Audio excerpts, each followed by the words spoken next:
बावजूद साहित्य में उनकी दिलचस्पी कम नहीं हुई।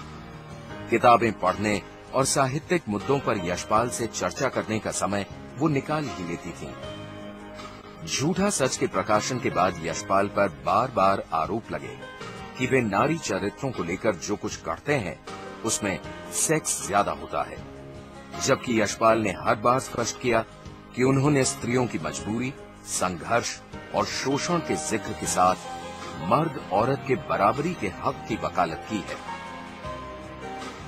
आदमी और औरत का रिश्ता है, मैन वुमन रिलेशनशिप, उसको वो मार्क्सवाद की दृष्टि से देखना चाहते हैं और जो मिडिल क्लास मोरालिटी है हमारी फ्लिप कर देते हैं, उसके तमाम ट्रैपिंग को हटा के हर तरह की रियाकारियों को और झूठ को सेक्स से हटा के रिश्ते को, इंसानी रिश्ते को मर्द औरत के रिश्ते के तौर पर रखते हैं। जब उन्होंने दिव्या जैसा उपन्यास बौद्धकालीन वक्त का उठाया तो उसमें भी उन्होंने, उस समाज में भी उन्होंने नारी की अंतर्मुक्त यानी चेतना और उसकी मुक्ति का सवाल उठाया। तो मैं समझता हूं कि यशपाल बड़े मात्र क्रांतिकारी ही नहीं थे भारत की आजादी की लड़ाई में, बल्कि वो लेखन में भी बहुत बड़े क्रांतिकारी लेखक थे। यशपाल ने कलम उठाई पत्रकार के रूप में, लेकिन स्थापित हुए लेखक की शक्ल में।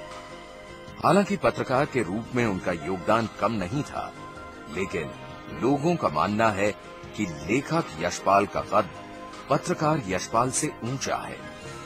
यशपाल जी एक बड़े लेखक थे, इसके बारे में दो राय नहीं हो सकती हैं। पत्रकारिता में उनका योगदान इतना बड़ा नहीं माना जा सकता है और मुझे लगता है कोई भी बड़ा लेखक काफी जल्दी ये जान लेता है कि उसका जो मूल ध्येय है वो किस प्रकार के लेखन में छिपा हुआ है। और एक बड़े और इंटेलिजेंट लेखक के रूप में यशपाल जी ने जल्दी ही समझ लिया कि पत्रकारी लेखन की अपेक्षा फिक्शन राइटिंग और अन्य प्रकार का साहित्यिक लेखन उनके लिए अधिक मौजूद रहेगा और ये उनका सही चुनाव भी था। यशपाल ने जो भी लिखा उसमें ये खासियत रही कि उनके लेखन से सामाजिक सरोकार कभी अलग नहीं हुए। वो मामला चाहे औरत के अधिकारों का हो या निम्न वर्ग के लोगों का, यशपाल ने हमेशा मकसद के लिए लिखा। यशपाल में आप ऐतिहासिक उपन्यासों को भी पाते हैं और सामाजिक उपन्यासों को भी पाते हैं, और उसके साथ साथ एक आम जन की जो लड़ाई उन्होंने लड़ी है अपनी रचनाओं में, वो दुर्लभ है। कई साल हीवेट रोड पर गुजारने के बाद यशपाल लखनऊ के महानगर इलाके में चले गए, जहां उन्होंने घर बनवा लिया था। इस घर में उनसे जुड़ी चीजें आज भी बड़ी हिफाजत के साथ रखी हैं, खासकर उनका कलम, चश्मा और वो मेज कुर्सी जिस पर बैठकर यशपाल नियमित लिखते पढ़ते थे। अपनी जीवन संगिनी की मदद से उन्होंने प्रकाशन शुरू किया।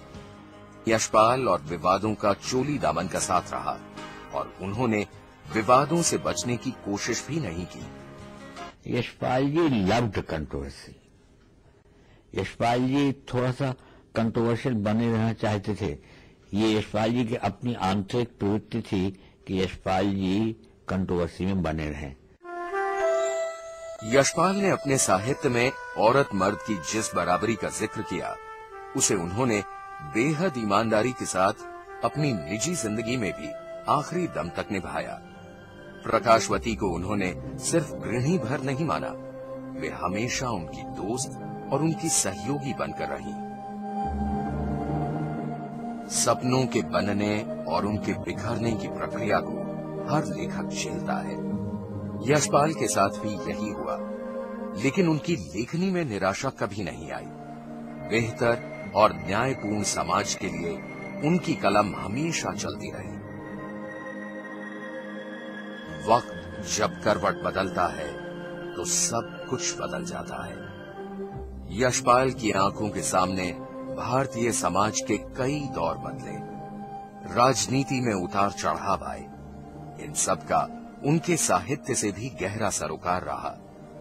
नए लेखक नए मुद्दों और नई चिंताओं के साथ उभरे और यशपाल ये सब देखते रहे।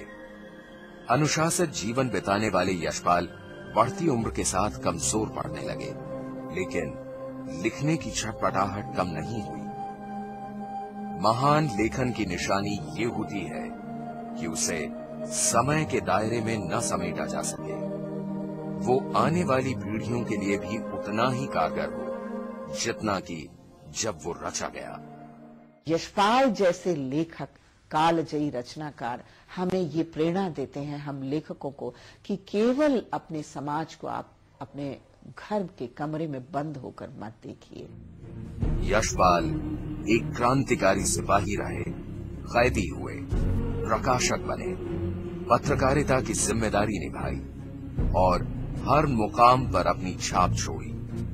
उनकी अहमियत जितनी एक लेखक के रूप में है, उतनी ही इस बात के लिए भी कि उन्होंने जो लिखा उसे जिया।